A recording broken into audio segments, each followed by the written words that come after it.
Yung kwarta nga dala kay 1 million. Charis! Hello mga ka-Aryat. Welcome back to my ka-Aryatan. Okay, so for today's video, i-share na ko sa inyo kung saan ang napalit ganina sa Landers. Wow! Pero meron dyan kayo dyan kay naka-grocery naman po good me kagahapon because of milk and diaper ni Adi. So, kailangan na dyan mag-grocery kahapon. So, ganina kay gamay pa dyan ang mapal kay is very dollar. Dollar yun siya, pang dollar, pang dato ay yun siya dyan.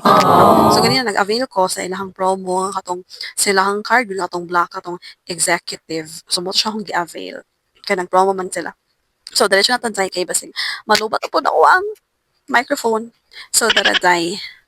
So, mura ni siya muna palit. Kamera kayo muna palit. Wow! So, dara first. Lace.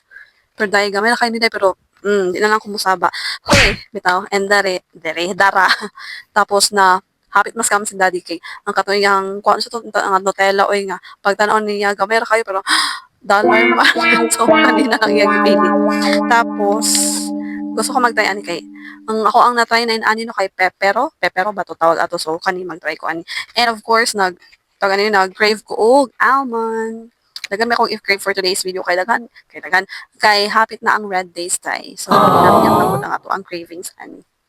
And the last one is kanang ganan kay ko ani the spam na is very ka-dollar pikani pero laban lang ta. Kaya pa nagsaraman ta mukhaon og inani ha.